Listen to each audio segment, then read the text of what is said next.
Hi everyone and welcome back to my channel. So today we're going to be watching a video from behind the scenes about the Ingham family. So let's jump right in.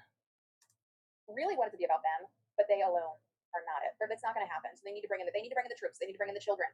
Let's go, kids. Line up. Roll call. Oh yeah, again, just a theory. Okay, you guys, welcome back to my channel, or welcome if you are new here. So apologies, it's been a little bit since I last filmed. I've been working on this script for a while, and I'm hoping that starting like right now, I can get into a routine where I can. Just going to skip it ahead just a little bit. And that is the Ingham family. But when I would go look at the channel, I'd see a channel with a lot of content, but the views were not that great. No shade, because honestly, the views look a lot like my views, but my channel has 50,000 subscribers and they have 1.3 million or something like. Yeah, and I've only just come across this creator, to be honest, and I just knew I just had to react to this video and see from her perspective about this family because, yeah, if you don't know them, hold on tight. That. So to me, at least, it kind of tells me that at one point they were pretty big, but at this point they might be on their way out as far as it comes to their channel as a whole. And so for a while, I thought, what's the point? Nobody really watches them anymore. They aren't what they once were. But then I thought, well, yes, they are not that anymore. But what they are now is a cautionary tale when it comes to family bloggers and the dangers around it all. And let me just tell. I completely agree. I think some of the things she's going to cover here are just so shocking. I know I didn't watch them myself. I just watched the odd video, mainly the Christmas present ones, where the thumbnail is just the children in front of this massive mountain of gifts, and it's absolutely ridiculous. Tell you, if you're not familiar with this family, you guys wait, please just buckle in because it's just one thing after another. I was shocked at my findings and the fact that they, even though yes, their views are not what they once were, the fact that they're even still allowed to post should outrage us all. So grab a snack, grab a drink, and let's get into it. Yep, do as she says. Okay, let me just say I was very overwhelmed when starting this video. Usually, I've pretty much always picked family bloggers to cover who I had some type of knowledge of, but with this family, I really didn't. Minus, I knew that they were UK family bloggers, and the dad had some very bad, well, let's just say, allegations. Yeah, I remember this coming out actually, and like it was just absolutely crazy. And the fact that they're still posting videos now and have their children online, I really don't understand. Against him involving minors, but other than that, I didn't know anything. And so when I started to do my research, one bad thing after another kept popping up, and I was continuing to get more and more overwhelmed. So bear with me because there's just a lot to cover with this family. So let's first talk about who they are. So this is a family of 8. There's the mom and dad named Chris and Sarah, and there's 6 children who have quite a range in age, all the way from 2 to 20 years old. And the 20-year-old is Chris's stepdaughter. This family has been vlogging since December of 2015, so for quite a while. And what got them popular. Yeah, this is the thumbnail I'm on about. This the ridiculous look like there's just no need for this, not even like that mountain for one child, in my opinion. Yeah, it's just absolutely crazy. Was their massive holiday related hauls, particularly Christmas morning videos. These videos were how many people found them. It would just be, at the time, the 3 kids surrounded by a boatload of gifts. In fact, to this day, that is still their number one video on the channel with 70 Yep. million views, which is insane to even think about the amount of money that they made off of that one video. Plus, it's a long video, so that means more ads. I can't imagine how much money that was. And Yeah, absolutely crazy. And I mean, do they have anything to show for it now? Who knows? I guess we'll find out some more information as we go along. it's the first because typically when you go to a family blogger's top videos, it has to do with birth, but that's not the case for them. In fact, 8 of their top 10 videos have to do with gift unwrapping, which tells me that they likely have or had an audience widely made up of children, which is important to keep in mind for later in the video, allegedly. But yeah, they've been vlogging their daily lives for over a decade now and continuing to post a new video 6 days a week, which I found kind of interesting because most family vloggers who've been on as long as this family has been on the internet for, once the kids start to get older and many of them become teenagers, typically I've noticed the daily vlogs stop. It becomes more of a channel where the older kids are doing a lot of scripted type of content. Yeah, I completely agree. Yeah, I have lots of opinions on family channels anyway, but I won't go into them too much right now because otherwise this video will be a million years long. But come on, I just hope that they put money aside for all those kids because they're just all the thumbnails. It's all about them. Yeah, I don't know. I don't have any words. Where it's less about the audience learning about them and it's just the audience tuning in for the challenges, I guess. Basically, like they shift from trying to appeal to maybe other moms, other parents out there of young children, and now want to appeal to children. like with Jonathan Jolie or these Morris nuts. But no, the Inghams are still doing daily vlog style videos where the kids are still very much the focus of the Yep. videos as well as the family's daily life. And the videos are usually longer, like 40 minutes or so, which is exhausting to even think about. Like imagine having your life vlog 6 out of 7 days a week. These kids get no downtime and are working. Not that Sarah or Chris view it that way, but we'll get into that. But needless to say, the kid. Yeah, these children are on for the camera. It doesn't matter what you say. If you're doing it like filming yourself, obviously complete, whatever. You can do that. It's your time. You want to do it and perform for the camera. But these are just young kids who like don't really know what's happening, and even like now, that's why you see all these different things um, coming out where the kids have grown up and just not talking to their parents anymore, and yeah, all the sort of behind the scenes comes out, as it were, because they're older and they can understand, like, oh my god, that wasn't normal. Kids are the main subject of the videos, as are the very personal things that happen to them. Such as, get this, when their oldest got her first period, yeah, that's what. I literally have no words for this. Such a personal thing, just blasted on the internet, and she wouldn't have understood what that even meant. One of their top viewed videos with over 1 million views, where the girl goes into detail about getting her first period, but she makes sure to put a disclaimer in there before she starts the story, saying that she asked her mom if she should even share it, and her mom said, "No, you probably shouldn't because it's too personal." Which, yeah, right. Come on, no 12-year-old or however old the girl was at the time is going to do that. No. Yeah, you're just gonna be like, at 12, you want. I don't think you should have asked you. In a way, a sense, I guess, at that age, potentially want to be in front of the camera and like telling a story, but not understanding the audience that's actually watching it and who could be watching those videos. Like, it's such a vulnerable thing, and especially as a girl, like to be going through that for the first time, and then it's broadcast everywhere. Like, I just, ugh. Nobody. You would never be able to convince me that a 12-year-old is going to want to share with a millions of strangers that she started her menstrual cycle. But I think that Chris and Sarah knew that if there was not a disclaimer first, they would get a lot of heat for the video. Yeah, And I don't think that their definitely. disclaimer worked because the comments are turned off on the video. So yeah, I don't think it worked. Shows a lot, doesn't it? Really. But on top of that video that should not have been shared, they also have tons and tons and tons of videos where their kids are sick, injured, or in some type of distress. Again, these videos bring them in hundreds of thousands of views per. Again, the thumbnail of the kid, like there's, that one there, a literal baby. There's them looking sad, them looking ill. Like, who do you think's clicking on these videos? There's lots of horrible people out there. Video, sometimes millions. I want to also say something that annoyed me right off the bat when looking at their recent videos, and it's the AI thumbnails. Why are so many YouTubers using AI to generate a thumbnail? To me, it kind of just it cheapens the video right away, and I think it's just so incredibly unnecessary. And also, it looks awful. I don't know about you, but if I'm typing in something on YouTube, like lately for me, it's been thrift shopping videos or how to make sourdough correctly because I'm still struggling. But if someone has an AI thumbnail, I don't click. I skip right past it. Nope, not watching. Yeah, I tried some AI thumbnails, in all honesty, because I didn't have much time to sort of sit and create, and I'm not very creative either. Obviously, if I could, I'd outsource it to someone else that has great creativity. But yeah, I stopped doing that, and I just try my best and just go back to the old school, like, pose for a thumbnail in the video. But anyway, back to the story, back to the point. I took a look at their description on their channel, and it says that they are splitting their time up between England and Dubai. They homeschool, which is like, of course they do, of course. And they also do van life, which also, of course, they do. They don't do it full time apparently, but enough so that they felt the need to mention it in their description. So yeah, nothing like homeschooling your kids, vlogging their lives 6 out of 7 days a week, and living in a van part time. That sums up your typical family vlogger, I feel like, especially a few years ago. Sounds like absolute hell, if I'm honest. I feel like van life has kind of is not as popular as what it was a few years ago, but they're apparently still doing it. So get this, guys. This is something that I found kind of strange was that even though this is a family channel where the kids are in all the videos, and many videos are solely about the kids, but the channel's banner and profile picture are just of the wife, Sarah. I feel like usually these are Like, I know she's probably about to say this, but that's just why. I've seen other, obviously, family channels where it's like mom, the dad, the kids, and even the animals, if they have animals. Like, it's very weird to just have you in the thumbnail at the same time, even though, yeah, it's a family channel. Like, why not show the other people?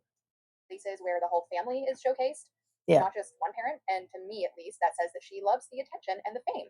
That she very much would love for this to be all about her, to be a true influencer. She knows that she would not be enough to make that happen. That's just my theory. But honestly, so many family bloggers, I feel like, ultimately wanted to be a mommy influencer or some type of other influencer, but they just I just can't believe the channel's still going after all this time.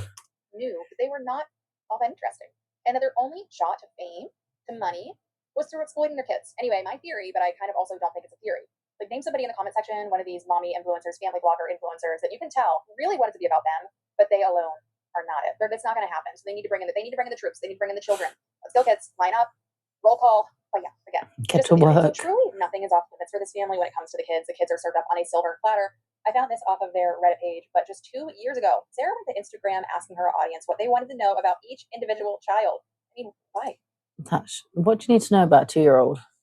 Nothing, because they shouldn't be on the internet in that way. Like, asking personal questions or, what's their favorite food? Like, it should just be private to family and friends.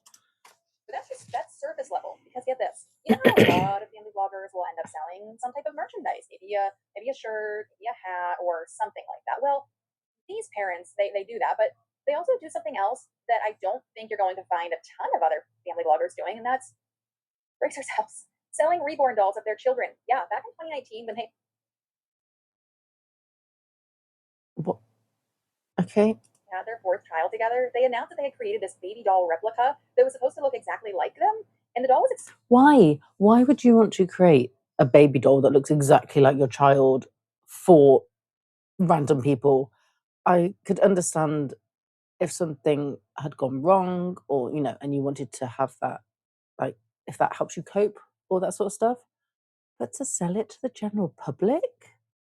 Oh, expensive. Like for hundreds of dollars, you could get a doll with a birth certificate, all that looked like the most recent Ingham family child that was born. Can't make this stuff up. The whole thing had a lot of people talking, weird.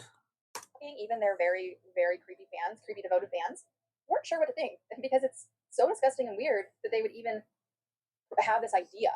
Like imagine you're pregnant or you just had a child and within a couple of weeks or at all, you're getting a replica made of that baby to send out to the masses. In no world is that okay. And it kind of goes to show that Chris and Sarah will do anything to make money and that they truly look at their children as a way to make money.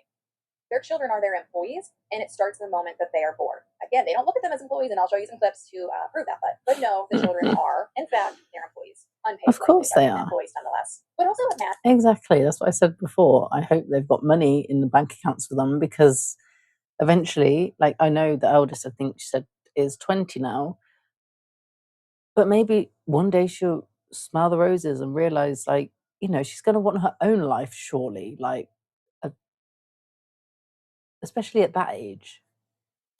Imagine going to someone's house and you find one of these dolls. Also, I'm not actually sure she's 20, so I need to check that. So I feel like she might be slightly younger, but the premise is still the same. And the person goes on to tell you, oh yeah, I bought a reborn replica doll of my favorite family channel's newest baby. I don't know about you, but that would be an instant, oh shoot, I left my oven on. And then I hightail it out of there and never speak to that person again because I love that. well, what is that? Well, come on. But there are people out there who have this doll in their house. Imagine that. The world's scary enough. I did not need to know that. I just didn't. So this next section of the video, I have to just say, it's all alleged for legal purposes. So there, I said it. But okay, let's get to it. Here we go.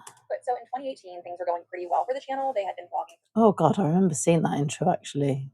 It just gave me flashbacks. For years, but 2018, they were definitely in their heyday. That wasn't until it started coming out that Chris was sending inappropriate messages to minor age girls on places like Snapchat and Twitter. Like for one of the girls, she was 16 at the time and she had been following the family for a while and she really loved them. She had found out that she was staying at the same resort as them in Disney in Florida, so she messaged Chris on Twitter because she wanted to meet the family and take a picture. He agreed to do a quick picture, and within hours of taking the picture, he continued messaging her, saying things like, "You're mega pretty, that I can make you feel a lot better about things." And in all caps, definitely. She's a teenager. Want to stay in touch when we're all back home too. Trust me, we have a lot in common. If you can sneak out without waking anyone, then defo, come meet me. I'm always up every night. I would say tonight, but I need to crack on with editing first if you're awake in an hour or two. Yeah, I remember the articles and all this coming out. Like, gross. Absolutely gross. Yeah. I was already feeling a bit nauseous before filming this video. Same girl. But yeah, probably was not the best video choice filming a video about Chris Ingham. I wasn't feeling that great to begin with, but so anyway, 2 days later, the girl received more messages from Chris saying, "You home alone?" And when the girl said that she was, he said, "I'm coming over for a party, contemplating skinny dipping in the pool. I'll sick. And remember, How time. He was a 34-year-old man continuously messaging a 16-year-old girl. Weird. Creep. That's not normal. Like, you don't know this person. Okay, they reached out, but maybe you just ignore the message. Luckily, the girl stopped messaging him and told her mom about him. Thank God. Thank God she didn't meet up with him. So when all of this was coming out, more girls were starting to come forward saying that they also had received inappropriate messages from Chris on places like Snapchat. There was a 19-year-old woman who shared her interaction with Chris that happened when she worked at a hotel he and the family had been staying at. She recognized the family and asked to take a picture. Somehow the two stayed in touch, and he began Snapchatting her and messaging her how. What 34-year-old, excuse me, is on Snapchat? Why? No. No. Pretty and likable she was, how great her body was, and how he could make her social media famous. He asked if any men, while she was working as a housekeeper, had ever walked into a room that she was cleaning and asked if she would want them to join, which that is just grim. What? But then she at one point sent him a selfie after work and was in a towel, and then he replied telling her to take the towel off. And then another person came forward. Like, this has gone way past the line. You know what I mean? Way past the line. Who was 18 at the time and shared messages that she had received from Chris on Snapchat, kind of similar to the last one. He'd tell her how pretty she was, tell her she'd look better with less baggy clothes on, and he would beg her to keep the messages between them private. And then in July, when everything was coming out, he messaged this woman again saying to think about his wife, Sarah, and all. You weren't thinking about your wife when you were sending messages to 16-year-olds. Other kids, and how much the messages would hurt them, and how all the stories coming out were fake. Of course they were. Yeah, that's the path they all go down when they get found out. Once it comes out, no, plead in innocence. Fake, I mean, of course. Yeah, okay, Chris. Between the allegations made against him involving minors and then the messages that he was sending to technically legal adults, but still inappropriate nonetheless, but those messages were also a major abuse of power. All his messages were. He knew that he had a large legion of fans, and he apparently, allegedly, used that as a manipulation tactic to get the girls to message him and send pictures in hopes that they would meet up or that he would get some type of inappropriate photo back. During this time, when one person after another person was coming forward, Chris was not addressing any of it. He was staying silent, and people wanted answers, obviously. In fact, did any of you guys used to watch Zoella back in the day? Well, if you remember her boyfriend Alfie, who also did/does, I don't know. I've heard that Zoe and Alfie haven't posted in a while, but during all of this, Alfie posted a message on Twitter, just as outraged as everybody else on the fact that Chris was staying silent. All of that, and just the fact that the story wasn't going away, led to Chris coming out with a since deleted 22-minute video that has been saved, talking about how it was all fake and that he was not. Oh, I think I watched that as well, and yeah, I can't. A PDF file. I am not going to be addressing this again. I have wrongly jumped to so many conclusions about me. I am not. When the proof is there and the messages and your name are against it, I don't think that's jumping to conclusions, and it's screenshots from the girls. Like, back then, I don't think it was as easy to sort of doctor something or whatever. So it really winds me up. A sexual. I am not a pedophile. I am not a kiddie. I am not a sexual predator. Or any of the other ridiculous crap I've seen written about me online. Sarah has stuck by his side the entire time, and they've even had kids together since then. I think like 2 or 3 kids, which, I mean, yeah, that's certainly a choice. Not a choice anyone in their right mind would make, but a choice nonetheless. Definitely a lot of different messages that have come out that he has allegedly sent to various people of this nature. But, we got to segue. So segueing into the next topic of child safety, something that they've definitely been called out before, but also something that Chris doesn't fully believe in. I'm finding my Friday that I just wish I could film. Wish I could send a GoPro in. Why would you want to film in a swimming pool when there's other families, adults and children around? Like, nobody wants to be on camera. The film videos and cool stuff. But you can put an underwater camera in there, but you're not allowed to, babe. Not allowed to, child protection, safety, and all that stuff. And all that stuff. If that doesn't tell you what you need to know, I don't know what does. I definitely don't 100% agree with. Like, I think it goes way over the top most of the time in this country these days. Protecting children from being filmed by random people that they don't know, and then it being put on the internet, regardless of whether you blur the other people or not. But anyway, I wish I could film in that. It's so cute. I feel so proud of it every single week how well she does. I can't show you guys. Posting their kids online 6 days a week, selling replica dolls of their infant child. That's pretty obvious, Chris. But besides all of that, back in 2021, they took their kids to swim at the largest lake in Great Britain. And in some of the clips they took of their kids, you could see some of them not in life jackets, and the manager of one of the kayaking places in the area confronted Chris. I don't know how many stories have to come out about water safety and tragic accidents that, especially, it doesn't matter if your kid can swim or not. Sarah about not putting their kids in life jackets because like is very dangerous. He filmed the interaction, and in it you can see Chris getting pretty irritated and saying that basically the entire reason this was happening to them was because they're famous. That age-old excuse, hey, oh, I'm famous and you're picking on me. No, there's a member of the public who cares for these children's safety. Like, would we say you're famous there, Chris? Maybe also pushing it on the famous. Come on. Notorious in certain circles, I'll give you that. You think so? You put your kids at life, this. You put them on going, no going to say John Watt Logan. You're a fool. You're a fool. Where are the bylaws signs? Bylaws, go and read them, they're everywhere. Go and read them, Mr. Ingham. Your attitude was, you got a Range Rover Sport, your big caravan. Okay, so go and get Boyne-Sage. Go and put Boyne-Sage on, Mr. Ingham. Eh? You don't care. Go and put it Boyne. You're famous, you say to me. Famous about what? You're famous. So what next? No. Famous about what? Oh, God, love it. Put your Boyne-Sage on your kid, you're a fool. And then Sarah took to Instagram to basically say thank you to everyone who, in a nice way, urged them to wear life jackets, but to the trolls and to the man who confronted them, yeah, that's rude. Too much. And she basically went on crying victim. What's up with all of these influencers getting so fussy when people, God forbid, tell them to take water safety seriously for their children? Not like we're saying to shave your kid's head or something. Like, put your kid. It's not that deep. People don't want your kids to die. Sorry. In a life vest, get the swimming lessons, get the pool fence. But speaking of Sarah and her opinions on her kids working for the channel and how she goes about persuading her kids to do things, let me show you some clips that I found because, again, just very telling to me. Little tiny glimpses that we, the audience, get of what's really going on behind the scenes. And before anyone says, which money, they work on your videos, you should be paying them.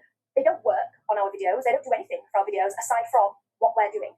So I think it's important, like, to show, because sometimes I like to give my children the choice. And obviously I'll guide them and try and persuade them because I think they're making the wrong choice. But sometimes I feel like their choice is they don't understand the choice they're making. When they're that young, she's only 4, she doesn't understand, she just thinks she's getting her hair cut and she's not going to look any different. So I think it's important to be able to give her that visualization to see what she's meaning when she says she wants it all cut. Something else that I've noticed, even just quickly looking through their comment section, is that Sarah and Chris are very defensive over every little thing. They'll take time to reply to any. Like, it's a YouTube channel. Like, if you're going to post what you post and say what you're going to say, then just suck it up. People are going to have their opinions. Some you might agree with, some you might not. I just think, there's no need to be rude about it. The people that are watching your videos, whether they're hate watching or watching it because they're enjoying it, are giving you your income. Any comment that feels even like the slightest bit of criticism or hate. Okay, so for example, I want to show you this comment from one of their last videos that they posted. Somebody said I haven't forced either of my children to grow up, but my son at age 8 would never in a million years want to wear teddy bear and duck clothing. Neither would any of his friends. Which is like, okay, that's someone's opinion, whatever. Like, I would just probably have ignored it, or be like, oh, cool. Exactly. Well, like, all kids are different, whatever. Sarah said, what do you mean? We're just telling you. You do not speak for masses, only for yourself. Be clear. Jay is not, thankfully, ever going to be exposed to peer pressure. Peer, she spelled it P-I-E-R. Spelling is hard. For others at school. Shade. Sorry. Etc. For others at school that might force his beautiful current opinions to be tainted. That is something we are truly grateful for. Which I wanted to touch on that, actually. They homeschool their kids, which I've said it in the past in other videos. Do I have an issue with homeschooling when done right? Absolutely not. I think it can be really amazing. No. But do I think most bloggers... That it's, some kids don't thrive in a school environment, and that's perfectly fine. But you need to actually educate your children. Who decide or get someone to do it for you. Their kids out of school are doing it right? No. I think most, keyword most, bloggers who do this are doing it for all the wrong reasons. And the priority is content, not their children. I mean, when you pull your oldest out of school shortly after a major, major scandal for your family, because of your husband, and instantly shift into making homeschool content, to me, that kind of screams to trying to shift the focus. Like, no, we're just a normal, wholesome family, not a family where the father has been outed for allegedly messaging minors. And nothing helps boost that message more than pivoting to homeschooling. And again, if you're going to do it right, go for it. But from the things I was reading off their Reddit page, the kids are pretty far behind where they should be academically. And when the channel is the top priority, that really should not come as much of a surprise. Content is more important, and I'm sure that they think that they'll be able to pivot all of their children into becoming influencers well into their adult years as well. So who needs school? Who needs to spell right? But something else that I noticed that is very common with these family channels is their connection that they have with their fan base, which this family, they call them the iFam, saying that they love them and they built this family-like relationship with them, which is problematic. They're not their family, and building these type of connections, especially with younger fans, which apparently a lot of their channel is made up of, is beyond inappropriate. And I think all of their you just don't understand when you're younger. It's again, it's these parasocial relationships. Issues that they have, like Chris connecting with his iFam on Snapchat. Kind of weird. proves that. So they officially moved to Dubai a couple years ago, and a lot of people were accusing them of not paying their taxes in the UK. They just don't want to pay tax. That's what it is. You know, it is what it is. We suck it up. And that was the reason why they moved. But they were like, no, we didn't do it because of that. We just did it because we're really smart with money. Like, why would we live in a country where basically all of our personal income has to go to the government? We're just being really smart. There's the massive tax benefits here for people who own their business. So as far as businesses owning your own business and tax and stuff like that goes, if your business is not location dependent, as ours is not, we can be anywhere in the world and run our business. Why would you be based in a country where you have to pay the majority of your salary away to the government? It doesn't make sense. Yeah, how do you want to? I know there's going to be lots of times like, like, oh, it's tax dodging, but no, it's not tax dodging, it's being tax smart. No person who owns money. Why would you want to give it to the government? No, do you know what the thing is, right? Is that we are, as UK residents, right, we have to pay a huge amount of tax to the government, but we travel so much that we're barely even UK residents anyway. Like, we're barely UK residents anyway. But you are a UK resident. You can say barely, but you are.